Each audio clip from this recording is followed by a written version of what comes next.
Oh, shit. Okay. Ooh. Wow. All right. So we have Terran Resonance, Afro Samurai, Hellsing, Death Note, One Outs. What's the left one? That looks familiar.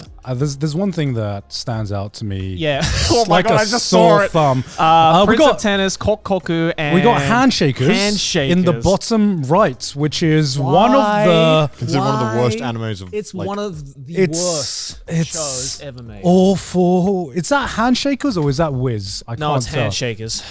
This has to be Shindo L, right? You reckon?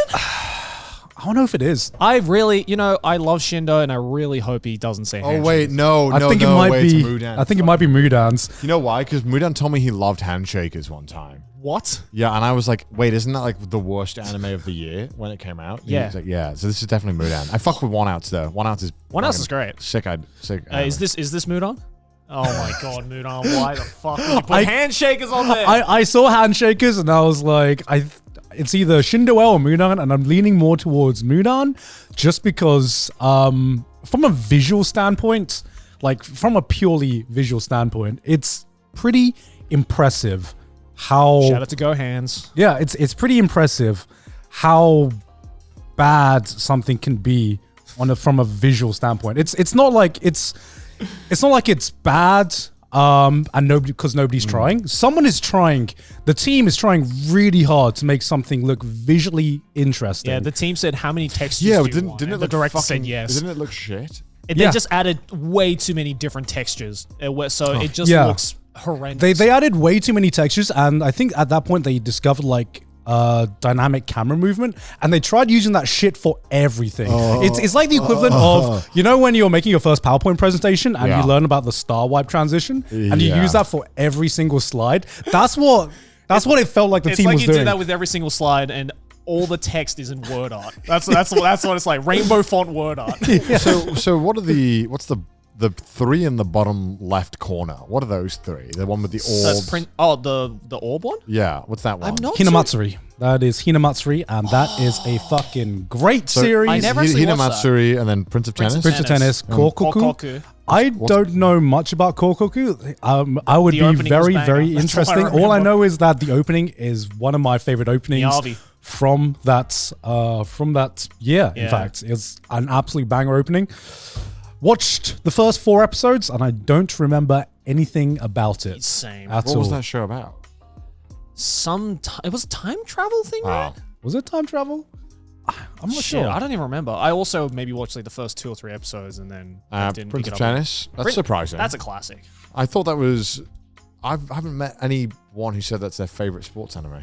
You'd be surprised. A lot of people in Japan. I know in Japan it's very especially, popular. Yeah, it's huge. But in the Western, it's one of my, I would say, like guilty pleasure sports anime, because the one thing that Prince of Tennis and a lot of sports anime does that I personally don't really like is the whole like bullshit power up thing. I fucking love that in sports anime. Yeah, but shows like Prince of Tennis do it in a way where it's just fucking. Yeah, didn't he hit like entertaining. the sun or something? Or No, he. Okay. So let me explain Which this. one do you start with? Let me explain the play by play, because I know exactly the one you're talking about. I might have talked about this before. But there is a scene where one of the powers is Tezuka. Tezuka Zone. He has a power called Tezuka Zone, right? And the power is, no matter where you want the ball to go when you return it to him, the ball will always spin towards his zone of control, right? So that's the power. So the visual metaphor that they go to, orbit, is that so Tezuka is like kind of like the beginning of everything, the start of the universe, basically. This is every time he hits a ball, it always orbits around him, and then the balls turn into planets that turn into the galaxy, that turn into the universe. And Tezuka started the Big Bang, and the Big Bang turns into a tennis ball, I think. God. And then he hits the tennis ball, and then the ball turns into an asteroid that wipes out the dinosaurs. Oh, that's it. Yeah. So good. It's like Sephiroth's final attack. It's so good. But like that's the thing. It's like Prince of Tennis and iShield 21 are the 2 sports shows, in my opinion, where these like completely unrealistic bullshit power ups just make for some of the most entertaining. I like matches. Kurokono's bullshit powers too. See, I thought Kuroko's was just kind of whatever. I like them. Really? Them. Yeah, I like them. I wish Kuroko went further like Prince of Tennis did. I actually, when Prince of Tennis started going a little bit further that it started to lose me. Really? Yeah. I think Tezuka Zone was funny. Yeah. I mean, I wasn't taking that scene seriously at all. I didn't take the entire show seriously. There was a point where I took it seriously. And then I kind of realized, number one, I think I fucking despise the main character. Is he a dick or why? Okay, I was with him until it kind of made me realize that he's like this 11, 12-year-old prodigy who's just so fucking cocky and arrogant. And I'm like, man, imagine if he existed in real life. And could you imagine an 11, 12-year-old going, mother. Yeah, exactly. That's what I'm saying. He points his fucking tennis racket at you, and you do, and, so and just goes, way to go. And I'm like, you are 12. And I'm like, you. Listen to you little shit. Shut up. Yeah, but Prince of Tennis was actually my first sports anime as well.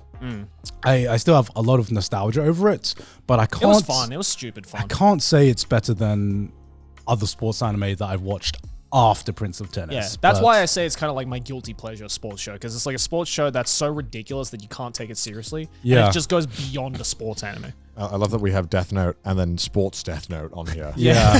One Outs. I love One Outs so much. One Outs is such an underrated sports anime. Underrated. It's not many people talk about it anymore, but this is my kind of pick for a sports anime that not enough people have watched. So good. And I still think the quality is there. If you want to watch Death Note, but with the Death Note logic applied to baseball, watch One Outs. Does Mudon have opinions? No?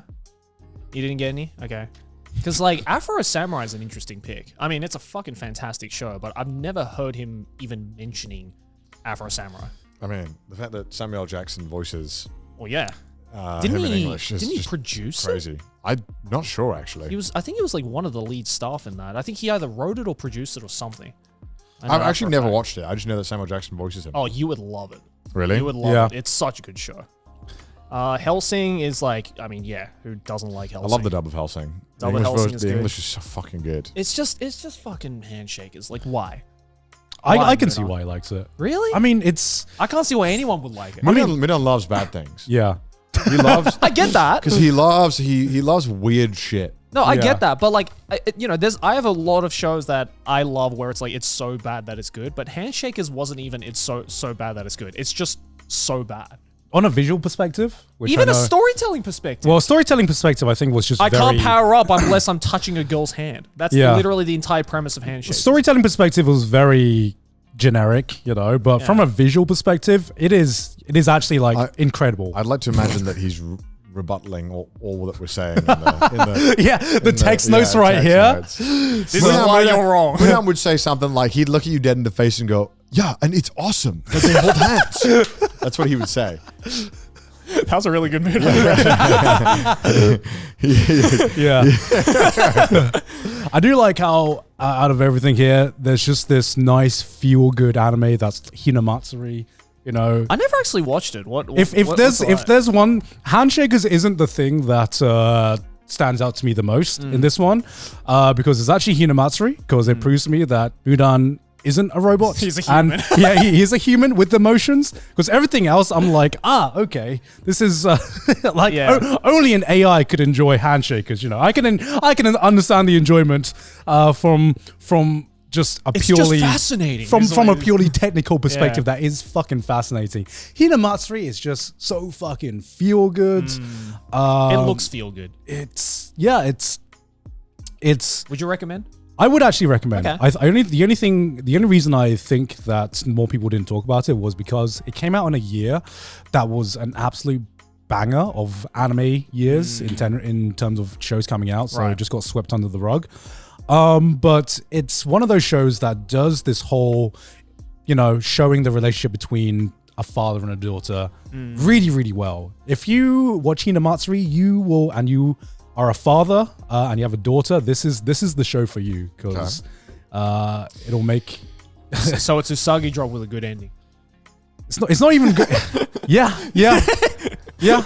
Yeah. Kind of, yeah. All right. All right. You sold me. All right. All right, cool. Thanks, Moodon. Let's do the next. I'm Thank looking you forward to very the much. amount of shit he's going to talk. I've seen on a lot of screen. Death Notes on the list so far. And Terra Resonance as well. I think that's the Terra second. Resonance. Is that third time we've seen Death Note now? Or Yes. second?